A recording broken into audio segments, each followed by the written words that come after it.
tanahnya sudah, aduh, nggak subur, nggak kayak dulu kalau nggak dipupuk nggak mau.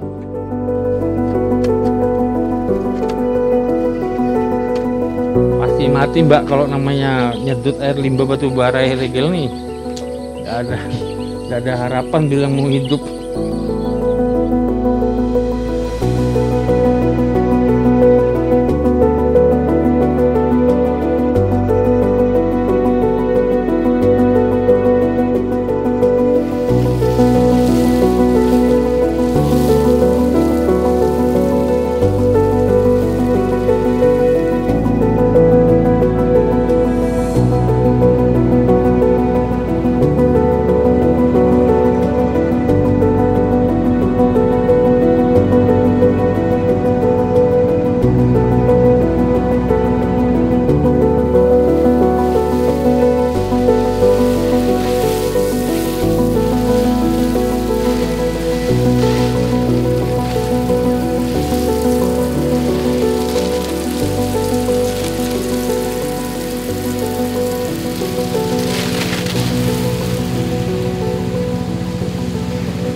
Kalau ini sawi apa ya? Nah ini untuk sawi manis. Ini baru umur 10 hari. Oh, bisa dipanen di umur berapa? Umur 29 hari sudah bisa dipanen, 20 sampai 27 sampai 29. Kalau nyiramnya tiap hari Pak? Kalau nyiramnya tergantung cuaca. Kalau cuaca hujan nggak nyiram. Kalau cuaca panas ini harus nyiram, apalagi kalau sudah baru nanam itu nyiram sampai 3 atau 4 kali sehari kalau baru nanam kalau musim panas. Jadi kalau musim hujan nggak nyiram, ada sudah basah.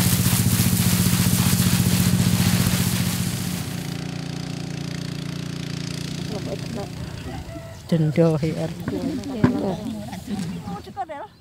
Masih gitu.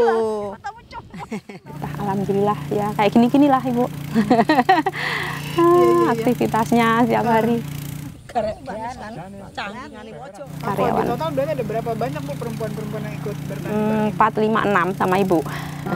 7 bapak, 8 mbah tadi bantu-bantu gitu aja. Oh iya. Banyak ya Bu ya? Ya alhamdulillah ramai, jadi capeknya itu berkurang kalau banyak teman.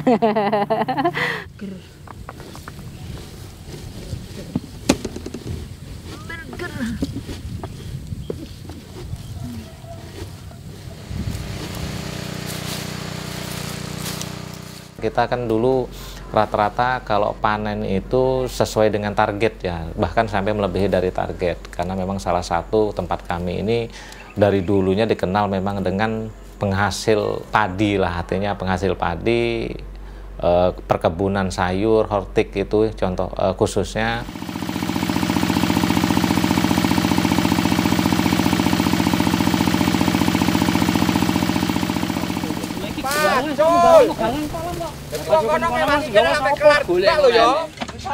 Kayak gini kok karo langsung pasang juga. Iya, piko-piko rene ae. Enggak, jurune piro? Kowe piko kependem nek sini iki. Ya.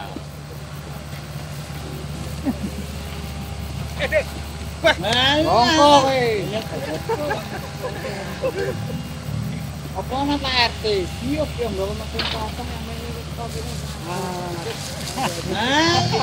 Wis ora kanggo. Angkat kekileran. Ora kanggo.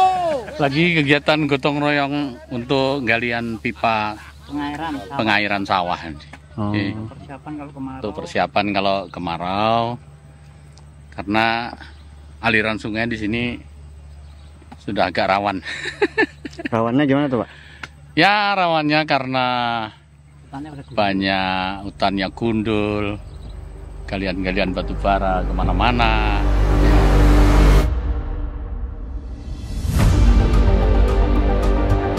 Ya ini salah satu lubang bekas galian batu bara ilegal itu.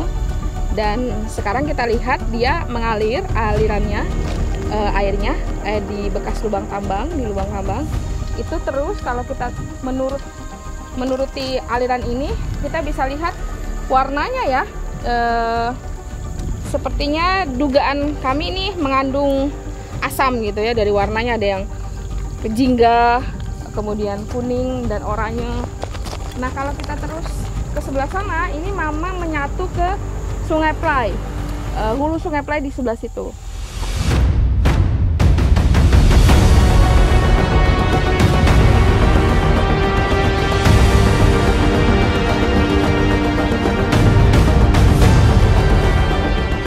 Nah ini tadi kalau dari sisi yang sebelah sana, anak Sungai Plai itu yang di sebelah hadapan kita sebelah kiri, dia akan ngalir masuk ke dalam sini. Ini sungainya, anak sungai, yang kemudian ini terus sampai ke perairan warga di bawah, perairan masyarakat di Desa Sumbersari.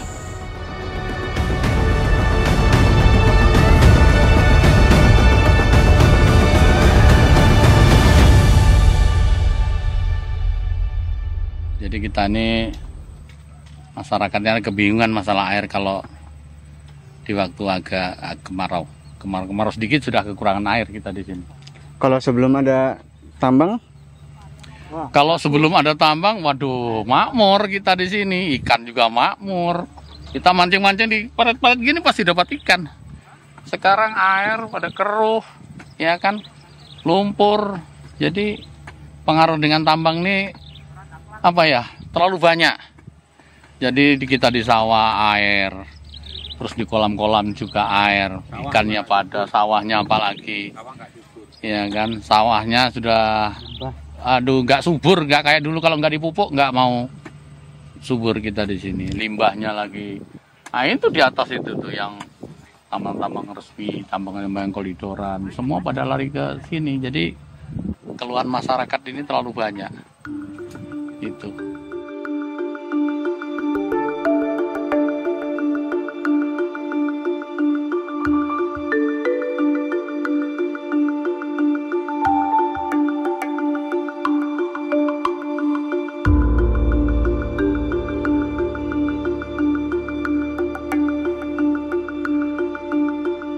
Kalau air kena tambang limbah batubara tuh Mbak, dia bening ke biru-biruan dia, biru-biru.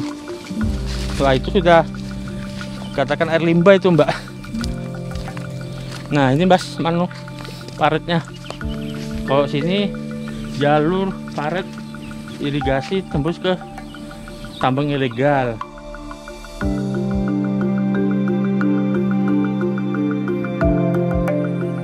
Justru yang airnya terlihat butek itu.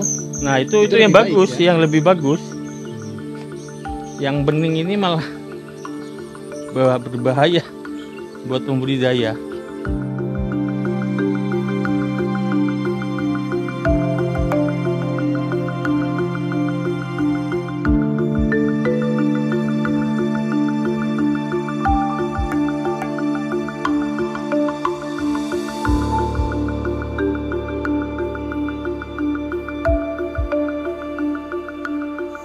Kalau memang itu ditambang, tempat kami rendah dan yang mau ditambang itu di atas gunung, mayoritas air itu turunnya ke desa kami. Tanaman rusak, soalnya semua petani itu ngambilnya kan dari waduk itu. Minimal dia nyayurnya itu, nah.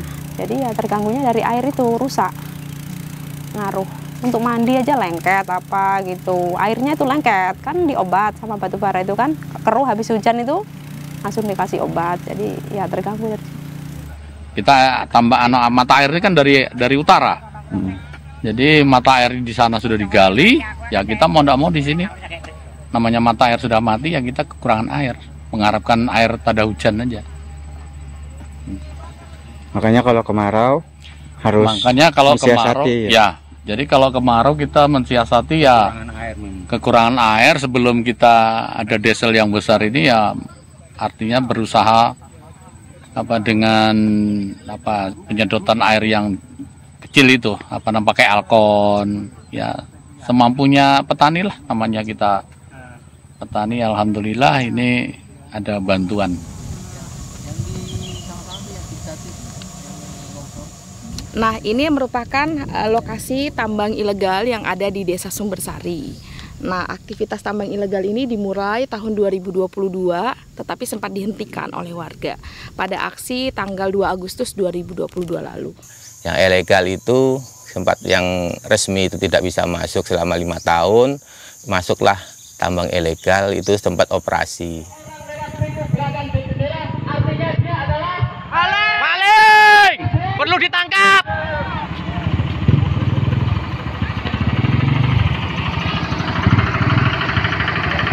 Ya sebentar, mulai dulu dari pihak tambang.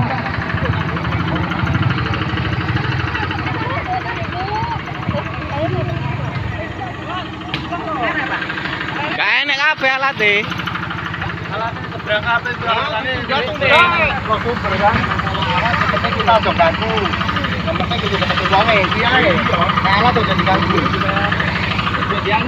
Hari ini sudah kita sepakati bersama bahwasanya tidak ada aktivitas lagi tambang di desa kita, dan kita bersama mengawasi bersama Bapak Kapolsek untuk sama-sama mengawasi agar tidak ada aktivitas lagi mulai hari ini dan seterusnya. Karena apa? Ini adalah merupakan bagian dari hidup kita. Desa kita adalah desa pertanian dan desa wisata. Kenapa ada oknum-oknum yang sengaja merusak desa kita? Ini yang harus kita pertahankan bersama. Saya mengerti apa yang dirasakan oleh masyarakat, bahwasanya dengan adanya tambang ini pasti akan berimplikasi pada lahan-lahan pertanian yang ada di kita. Maka dari itu, hari ini belum selesai. Kita harus berjuang lagi, berjuang dan berjuang untuk mempertahankan Sumbersari agar tetap menjadi desa pertanian dan desa wisata. Setuju? Setuju! Mungkin dalam waktu dekat ini kita akan Setelah itu sempat berhenti, tidak ada aktivitas, tetapi kemudian di 2023 itu dilanjutkan lagi gitu ya. Karena desa Sumbersari Ponorogan sepakat, kemudian Bukit Biru itu sudah ditetapkan Pak Bupati sebagai kawasan pedesaan, merupakan suatu desa untuk lumbung pangan nanti penyediaan daripada IKN yang sudah ada di Provinsi Kalimantan Timur ini. Yuk! Ya, saya mohon dukungan daripada masyarakat dari 4 desa yang sudah ditetapkan menjadi kawasan pedesaan ini. Tahun 2023 itu setelah Lebaran, kayaknya Juli ya, itu kemudian ditangkap 15 orang dari kawasan ini gitu, dari tempat ini. Jadi mungkin hanya sekitar 3 atau 4 bulan ya aktivitas pertambangan di tempat ini dan hasilnya seperti ini gitu. Bayangkan kalau dia lama.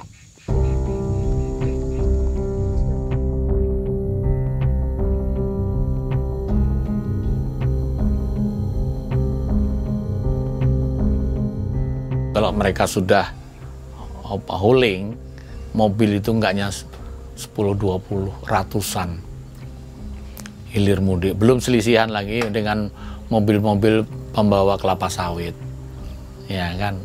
Nah itu. Jadi kita di sana itu, warga di sana sebenarnya cukup resah.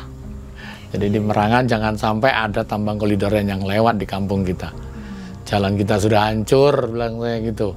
Terus kita mengeluarkan hasil pertanian, repot. Nah itu, lebih repot lagi Mbak, ayam. Nah saya sebenarnya kan juga usaha ayam, kandang ayam. Jadi kalau ayam itu jalan itu rusak, ayam itu, mobil ayam itu nggak berani, artinya mau lewat, mau miring sana itu nggak berani, ayam bisa mati.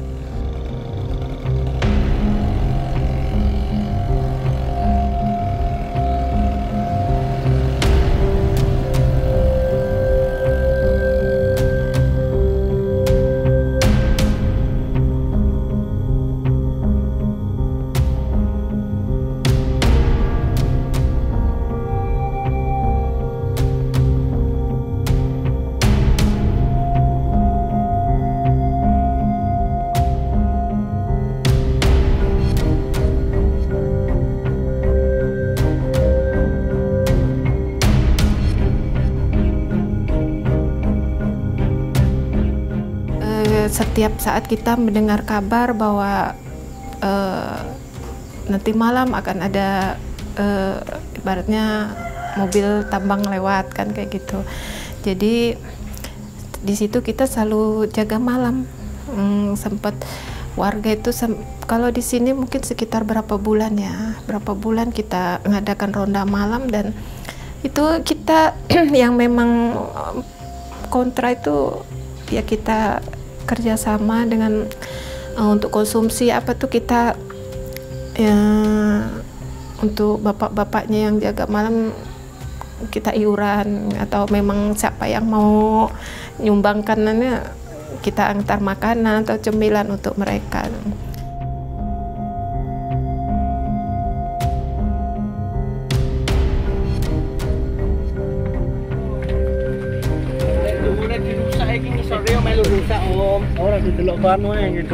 Di video ae, video ae. Video ae. Ya video. Ya sepurane lho kene iki yo. Kaum petani, orang nani, orang mangan. Belum lama ini kan kejadian itu muncul lagi gitu loh. Iya, masuk lagi dan bahkan sempat lolos mungkin ya. Kemarin ada sempat lolos 1 atau 2 kali ya, karena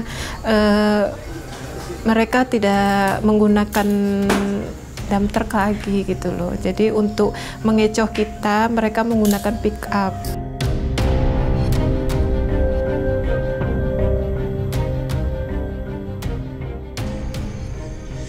Jadi baru sekali ini sampai baru ini. Betul, baru sekali betul. Salah Pak, baru ini sekali. Saya lewat sini baru sekali. Saya tidak tahu jalan. Ada teman-teman lagi yang sering nguling di sini? Nah, kurang tahu juga teman yang lain itu, Pak. Di situ kita hentikan dan kita bawa ke polsek. Jadi kita sampaikan ke pihak polsek, pihak aparat. Untuk kelanjutannya kita serahkan ke polsek untuk diselesaikan.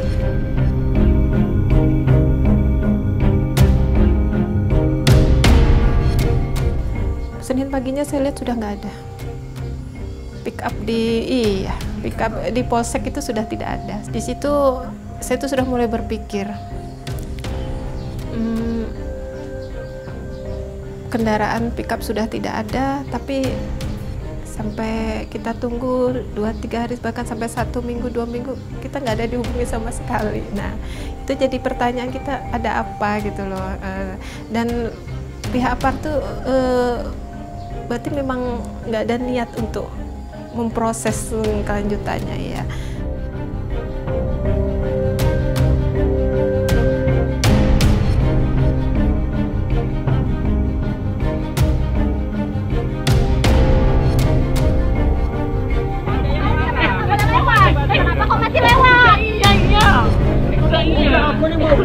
Ya sudah pulang, lewat lagi awas kamu.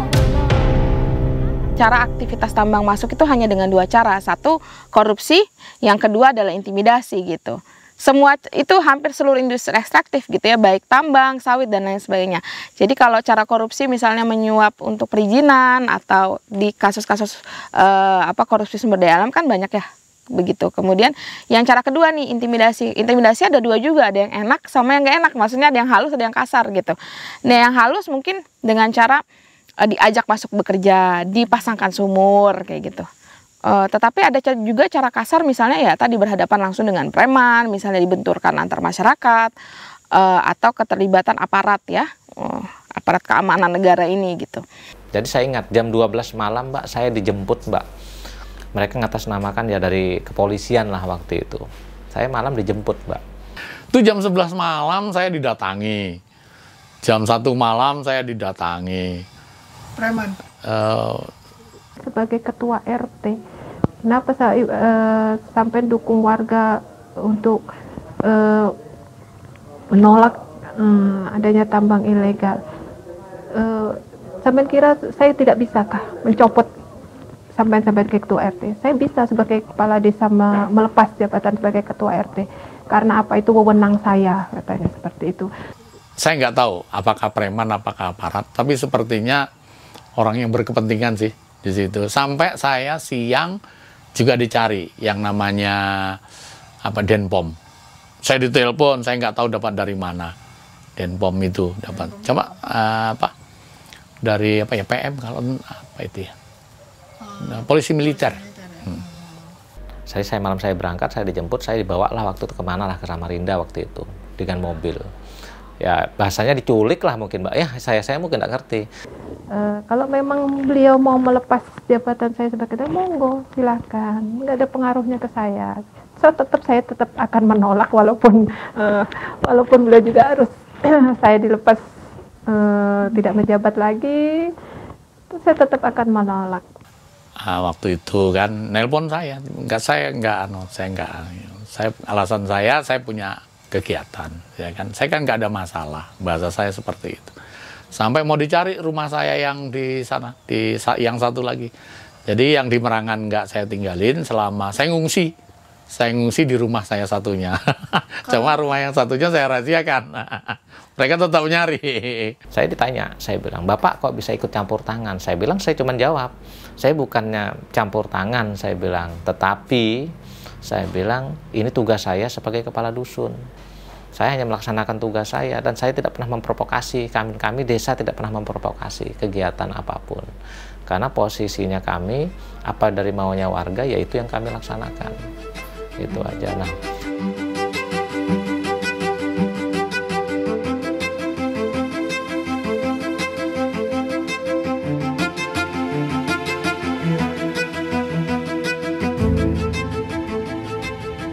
enggak, kita tetap optimis. Artinya optimisnya itu gini, ya, artinya kita tetap berhasil, ya kan, komitmennya tambang kelidoran nggak boleh lewat di kampung kami, itu aja. Jadi optimisnya kita tetap berhasil. Berhasilnya apa ya, kita menghalangi mobil mereka lewat sini, itu optimisnya.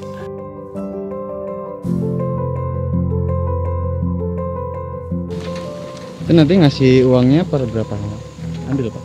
Ya 3 kali ngambil baru dikasih, kadang-kadang 4 kali 5 kali baru diambil. Jadi tapi itu nggak merugikan Bapak? Enggak, karena kita juga malah merasa senang uang itu ngumpul gitu. Oh, sekali dapat langsung banyak ngumpul kan gitu. Kalau kita langsung diambil kayak pasar malam itu langsung kontan dia.